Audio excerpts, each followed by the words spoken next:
રાજ્યની અનેક શાળાઓ શિક્ષક વગર જ ચાલતી હોવાનો ખુલાસો થયો। ન્યૂઝ 18 ગુજરાતીએ કર્યું રિયાલિટી ચેક।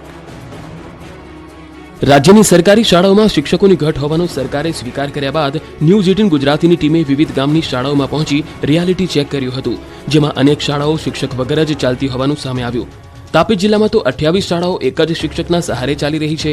એમાં પણ ઉચ્છલ તાલુકાના મહારાષ્ટ્ર બોર્ડરને અડીને આવેલા સુંદરપુર ગામમાં છેલ્લા કેટલાક સમયથી શિક્ષક વગર જ શાળા ચાલે છે।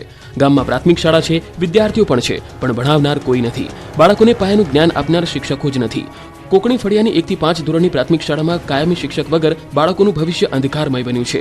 ગામની એક યુવતી ખાનગી ટ્રસ્ટના માધ્યમથી માત્ર 2 કલાક માટે પ્રાથમિક શાળાના બાળકોને ભણાવે છે।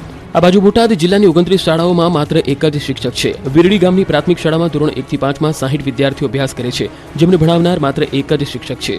શિક્ષકોની ઘટની અસર બાળકોના અભ્યાસ પર પડી રહી હોવાથી વાલીઓ શિક્ષકોની ભરતી કરવાની માંગ કરી રહ્યા છે। શિક્ષકોની ઘટના કારણે કેટલાક વિદ્યાર્થીઓ ખાનગી શાળા તરફ વળ્યા છે। પહેલા ધોરણ 1 થી 8 માં 80 જેટલા વિદ્યાર્થીઓ હતા, જે ઘટીને 60 થઈ ગયા છે। તો મહીસાગર જિલ્લાના લુણાવાડા તાલુકામાં આવેલ સોનેલા પ્રાથમિક શાળામાં 1 થી 5 ધોરણ માત્ર એક શિક્ષકના સહારે ચાલે છે। શાળામાં 1 થી 5 ધોરણમાં 24 વિદ્યાર્થીઓ અભ્યાસ કરે છે। જો કે શિક્ષકોની અછતના કારણે 5 વર્ગના બાળકોને એક જ ક્લાસમાં બેસાડીને અભ્યાસ કરાવવામાં આવે છે અને દરેક ધોરણના બાળકોને શિક્ષક વારાફરતી અભ્યાસ કરાવે છે।